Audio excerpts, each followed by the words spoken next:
What's up, everybody? Welcome to another patch review, patch 2.2a. I'm Snitch. Hope we're doing good today. I'm here to digest and bring you the info on the latest Wild Rift patch, tell you how the meta's gonna shift, tell you what's going on, tell you who's going what, where, why, you know, who's gonna be good. Mainly, obviously, looking at mid lane, but we'll check out some of the other changes. At the same time, we're here with the patch notes for 2.2a. Wild Rift is full of mysteries. One of those is the traveling armadillo Rammus, who will be rolling his way into the Rift in a few days' time. So we got Rammus coming this patch. It's pretty exciting stuff, I guess, for any of you junglers who want something new. You're not familiar with Rammus from League of Legends PC. He is a tank champion that rolls around. Probably be pretty fun to play on twin stick for sure. He'll definitely be zooming around. That'd be pretty exciting stuff, I bet. So, but yeah, he'll be coming out later in this patch, April 22nd at 1 a.m. UTC. Maybe that's I guess that's 001, so I guess midnight UTC. But, you know. Got new skins! The Stargazer line is finally on its way. This is Stargazer Camille. I think I saw the Twisted Fate is actually a legendary one. The other two are just epics, I believe.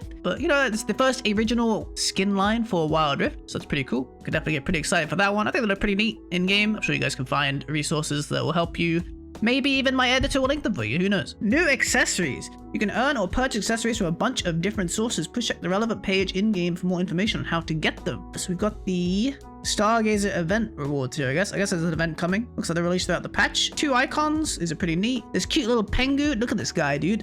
Holy moly, you know I'm spamming him. Oh, I can zoom in. Here we go. You know I'm spamming that bad boy. 2 recalls and a bauble. Pretty cool. I love that they have these like original recalls. I think the recall customization is really cool. I think I say like every patch. Every patch they show a new recall. I'm like, I love the recall customization, but it's really neat. Yeah, actually this pengu is based off me. You can see he has the same glasses. If you put us side to side, it's very clear they're actually the same. It's clearly based off me. So pretty cool of Riot to give me that shout out. Putting my face in the game. That's pretty neat. Yeah, so a new event, Stargazer. Celebrate the launch of the first to celebrate the launch of the debut first Wild Rift skin line, an in-game event introduces you to the world of Stargazers, Camille, Twisted Fate, and Soraka. Complete missions to unlock blue modes and accessories throughout the event, which runs till the end of April. So a new event coming from April 15th. It's pretty cool. It's the middle of this week. Should be from Thursday. 120 FPS support in testing. We're slowly rolling out 120 FPS mode support to high-end devices. So they're adding more devices here. OnePlus 9, OnePlus 9 Pro, Google Pixel 5, Asus ROG 2, and the Razer Phone 2. So if you guys have any of these devices, make sure to give that a try. 120 FPS sounds neat.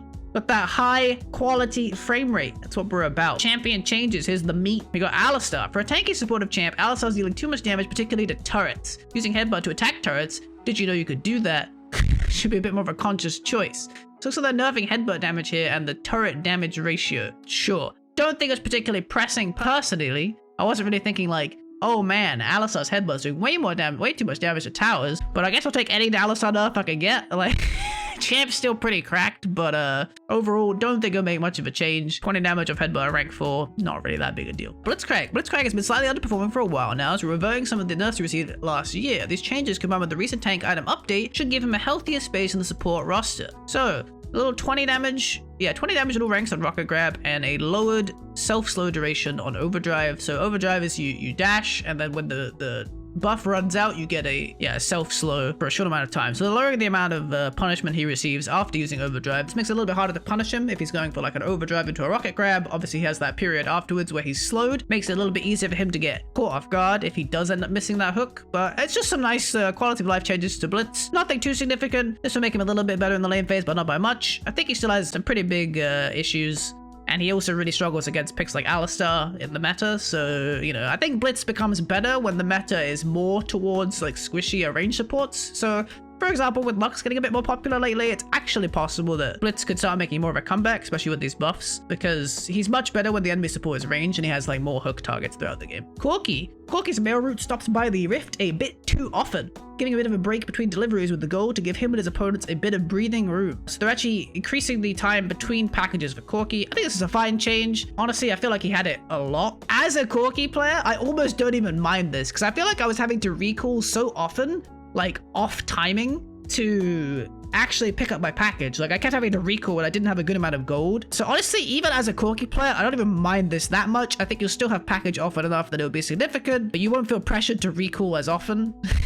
So honestly, I almost feel like it's not that bad a thing. But basically it's going from 1:40 to 2:30 between packages. This will mean for Herald, for example, he won't have a package. If he pulls it at Dragon, he'll have to wait a little bit longer to get a package for Herald. So just spacing out the amount of times that Corki could use his package throughout the game. Diana's weak across the board, so we're shifting some of the rank up power from 3 Lunar Rush into 2 per cascade alongside some general buffs. These changes help her survive the laning phase and push her advantage when she gets ahead. The base HP up, this is always very significant, doesn't look like much, but it's actually a really big deal. Moon Silver Blade new, after casting a spell, Diana gains the attack speed. So they've actually done what they did with PC. So a lot of people complaining about this and moved the Lunar Rush passive to her actual passive. This is a really substantial change. I already actually personally think Diana's very close to being viable. I think her ultimate's very, very strong. Crescent Strike cooldown down, Pale Cascade cooldown down a lot. 5.5 seconds at rank 4 is massive, actually, between Pale Cascade here. And also a buff to the Moonfall damage. I think Diana's gonna be in a really good place this patch. I think she has a really good matchup with the Katarina.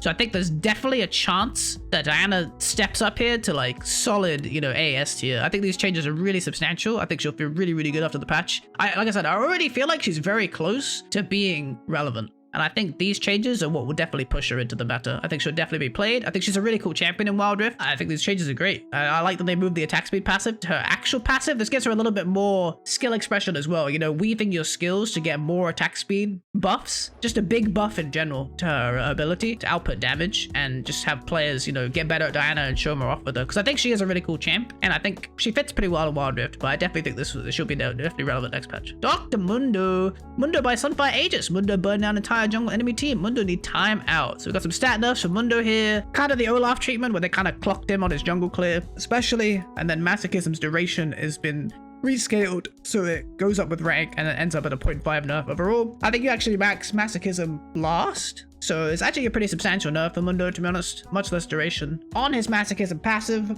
but I don't know. I mean, Mundo seems to be smurfing across ranked, I guess. I haven't really seen too much of it, personally, to be honest. But I hear it's really good, so I guess they're hitting it because the win rate's pretty high. Galio. Much like his iconic ultimate, Galio arrived with a bang and disrupted the meta significantly, returning back his damage across the board and shortening Justice Punch range based on feedback that it felt a little long. Base health down. Keep saying it's always substantial. He's going to feel definitely more noticeably weak, squishy in the lane phase. Colossal Smash passive. Cooldown increased by 1 second at 9. Honestly, don't think this change means too much. Yeah, it's 0.5 at 5 and then 1 second at 9. But I don't think these changes will change too much. I think the passive is still very low. It'll probably feel pretty similar. But the base damage has been reduced from 50 to 225 to 15 to 190. So basically hitting his late game burst potential. I think that's fine. I think he's been pretty strong in the late game, especially his one-shot combo in the late game is very, very powerful. Percent HP per damage per AP ratio on his 1 is reduced from 2% to 1.5%. Surprised they didn't hit the base damage or the ratio of the raw damage, to be honest. I think his first ability is doing a lot of damage in general, not including the percent HP damage at the end. I think just the raw initial hit is doing a bunch of damage. So I'm surprised they didn't actually hit that part of his combo at all. Increasing the cooldown of Shield of Durand by about 3 seconds per rank and lowering the AP ratio. I think this is fine. Just limits the amount of times he can go in as often. Also decreasing the dash range of Justice Punch. I think this is a change they did on PC, roughly a similar change at some point. But overall, don't think these changes will actually hit Galio that hard. I think it'll be pretty much fine. I think they look a lot more substantial than they are. I think it'll play pretty similarly. It'll just feel a bit weaker, but they didn't actually hit a lot of his late game damage. His burst combo is very, very similar, and I think he's doing a lot of damage in the mid-late game. So I think we'll still see Galio in the meta, but I think this change will help a lot of players probably. Justice Punch range going down a bit will make them feel a little bit safer against him, especially in the late phase. Hitting like a max range Justice Punch did feel a little bit easy, but obviously this doesn't really touch Galio. If he goes something like Proto Belt, once he gets Proto Belt online, a lot of the time you're engaging with Proto Belt into Shield of Durand, and then you Justice Punch backwards to get the instant hit, and that's like your one-shot combo, and none of these nerfs really affect that playstyle. So I think overall he'll be pretty similar, but just some, you know, slight hits to bring him down a bit, because maybe he's been a bit strong. Leona. Leona's not quite shining as a crowd-controlling support tank yet, so we're lowering the cooldowns of her core lockdown combo. Shield of Daybreak 1 second off. Actually a very substantial change. Gives her a lot of power throughout the game. This doesn't look like much, but when it's like pretty high duration stun, 1 second off it means that she's CC locking way more often, so it'll definitely be noticeable. And also big buff to Zenith Blade. 4 seconds off at rank 4 is crazy. I mean, traditionally she maxes it last, I think, but even 1 second off is really big for her engage windows. Maybe you'll max Zenith Blade second. I don't know. I think the resistances from her second ability are quite important, so I don't know if you'll be maxing Zenith Blade second, but maybe, because 6 seconds is super, super small, especially with some CDR. You're going to be stun comboing people constantly in team fights. She might become a massive CC machine if you do end up like, yeah, maxing something like Zenith Blade second. You'll be throwing off combos constantly. Every 5 seconds having an engaged combo between, like if you max Zenith Blade second, then yeah, what, it's like level 10. You have basically 6-second cooldown at least, not even including ability haste on your CC chain. That'd be pretty crazy. So I could definitely see Zenith Blade getting max second just to support that playstyle. Maybe she'll be way more relevant as she scales into like the mid lane game. Pantheon, we're pretty happy with Pantheon's mini rework from patch 2.2, but he can still use a few more tools in his arsenal.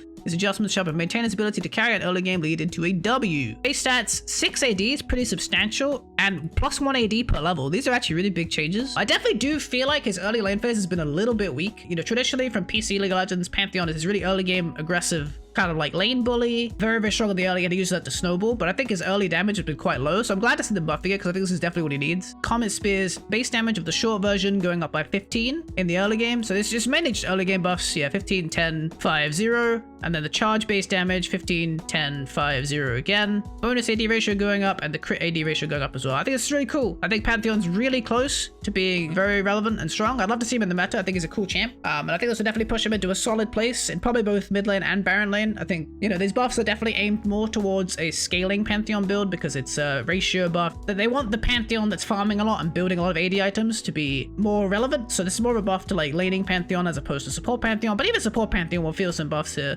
between the base AD and the base damage on his first ability. Overall, I think he'll get a lot of value out of this. I'd love to see Pantheon more in the meta. I think, you know, both Pantheon and Diana, these are very cool additions to like the mid lane pool right now. And yeah, I think this will definitely put him in a place where he feels solid and you can pick him pretty consistently. Shyvana. Shyvana's got to do tankiness, high damage, and she's a freaking dragon. The absence of... I don't get this reference. Am I meant to get this? Cutting down her damage and health. So base HP down, twin body cooldown going up, flame breath, maximum on hit HP damage ratio going down as well. So just some light taps to Shyvana. I think this is fine. She's been in a pretty good spot for a while. Definitely a bit of a pub stomper. If you don't shut her down in the early game, she can definitely get out of control really quickly. So I think overall, these are pretty good changes just to hit Shyvana a little bit because I don't think she's like destroying the game. I don't think she's like turbo broken, but she is a little bit strong. So I think these are nice hits. Tristana. We're cautiously buffing Tristana. She's still not matching up to the rest of the Marksman roster. Base stats, +1 AD per level, and explosive charge cooldown as she ranks it up. Pretty good changes. Yeah, I think this might be the one that makes Tristana viable now.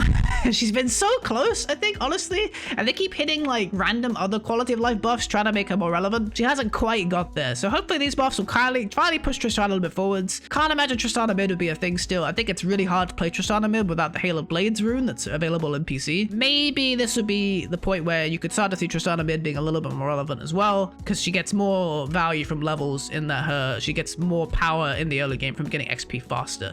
It's kind of like Pantheon where the 1 AD per level is actually pretty substantial, so I think she'll definitely be possibly playable now. But yeah, they say they're cautiously buffing her because they're a little bit nervous for making her too good. But yeah, could be seeing her in mid lane as well, maybe if she feels better, but overall I don't know if she has that many good matchups right now, and I don't think these changes will help that. So maybe more of an AD carry buff.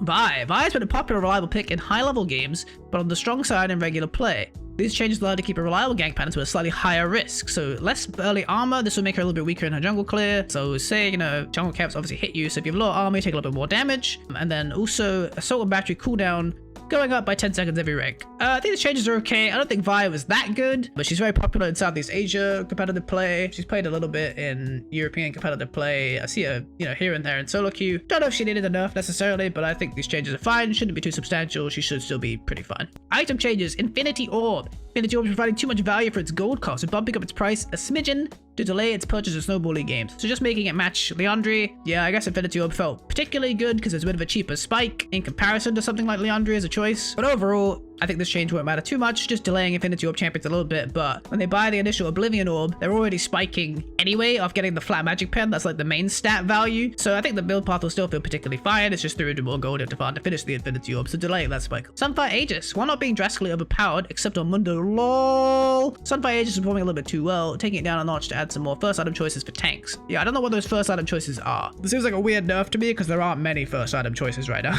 So I think most people are going Sunfire because they don't have many other options. But either way, bonus base damage getting hit a bit at later levels. I don't know if this is level scaling, I think it is. And then bonus damage HP ratio lowered a little bit. Don't think this really affects too much, actually, as a first item choice. Sunfire, I don't know why these changes would affect how Sunfire acts as a first item, especially because it looks like they're weakening later level damage. Unless this is something about Sunfire that I just forget, but either way, don't think this will really change too much about Sunfire. They'll probably still build it all the same time, just slightly enough to the damage ratio in general. Glorious Enchant. Yeah, I heard about this bug. I think only on Swifties it was displaying as 500, so they managed to bug out Glorious Enchant or something. But I guess it was just displaying as 800, but it was 500. But either way, I guess they fixed it, so that's good. It was kind of weird. Game system changes. Turrets. In competitive play, we're seeing a lot of early grouping, making the lane phase almost non-existent in high-level matches. Part of our effort to incrementally release systemic changes that maintain laning phase for competitive games. During the first 4 minutes, so they're basically changing it from 3 minutes to 4 minutes. I think this change is actually very backwards. I think this completely solves the opposite of what they intend to do. If they wanted to keep people in lane phase, I think limiting turrets for the first 4 minutes isn't actually encouraging people to stay in lane at all, especially in the context of Drake. You now cannot make a decision to split push preemptively, because if you hit the tower before any point where the Drake spawns, you are doing less damage to the tower, right? The jungler now cannot make the active decision to like give up Drake and set up a tower push until after 4 minutes. So now pretty much I think it's encouraging the grouping meta even more, to be honest, because now you're going to encourage people to group for Drake even more than you already were. I don't know if really there was an issue with people pushing towers between 3 and 4 minutes, because that's what this seems to be targeting. That's the only thing I can see, is that in competitive play people were getting towers too often between 3 and 4 minutes. But I'm not sure if this was realistically occurring in competitive play. I can't think of many games I've played recently where between 3 and 4 minutes, without some sort of drastic mistake being made, people are just grouping up and pushing towers. I don't think it's really the playstyle that it happens. So I think honestly, this is really bad for lane phase. It feels terrible now to sit in lane and hit tower. Like, people are gonna be recalling more often, they're gonna be roaming way more often, because why would you sit in lane phase and hit towers when you don't do any damage to them? I don't think it makes any sense that like for 4 minutes now, they'll have 100 bonus magic resistance. Everybody's just gonna Papega run at Drake because the split pushing playstyle is so nerfed. Right now, I think between 3:30 and 4 minutes, if you want to trade Dragon for a tower, you set up and you send your jungler on the other side, and you can start hitting the tower as they're setting up for Dragon, you know? But now you can't even make that trade proactively. You're always going to be behind the team that goes for Dragon, because until 4 minutes hits on the dot, which is right when the Dragon spawns, you do no damage to the tower. So I think this change is actually very counterproductive, because I think if anything, it discourages a splitting and trading like mindset and pushes you more into, we want you to 5v5 at Drake. So I don't really see how this is going to help push people to stay in the lane phase, and I don't really understand their reasoning as well about competitive play. Overall, not a big fan of this change. I think there are other ways to hit it. If anything, I would rather they make things like splitting more rewarded, you know, or give other ways people to make different decisions than just running a Drake and grouping, because overall I just think this kind of doesn't really hit what they're trying to go for. The justification doesn't make sense for the change, in my opinion, and I think this will be pretty bad for the game overall, but we'll see what happens. And then yeah, free player champion rotation. You can go abuse Evelyn because she didn't get nerfed. Yeah, no nerfs to Evelyn or Katarina in this patch. Kind of interesting not to see either of those get hit, but I think Diana traditionally has a pretty good matchup with the Katarina, and she got very buffed. I think Galio is a good matchup with the Katarina, didn't really get nerfed that much. Pantheon, good matchup with the Katarina, got buffed. So maybe we'll see Katarina actually get kind of squashed in this patch by some of these other choices you can take now that should be able to beat her. Especially traditionally Diana. I think Diana is a pretty traditional counter on PC. And in the past, I've always really liked the lane phase of Diana against Cat, and now it'll be even stronger, especially with the new Moon Silver Blade buffs. I think she'll feel really good. So definitely excited to try Diana and Pantheon in the mid lane this patch. This has been my review for patch 2.2a. Hope you guys enjoyed it. I appreciate you guys checking out this video. Make sure to leave a like and subscribe to the channel, and let me know down below what kind of content you guys want to see. Trying to explore some alternate continent paths in the next couple of weeks. I think I'm going to start doing some long form replay analysis, maybe just a kind of a break from the shorter videos, but we'll see what happens. But yeah, thank you guys very much for checking this video out. Hope to catch you guys again next time. Have a good one. Peace.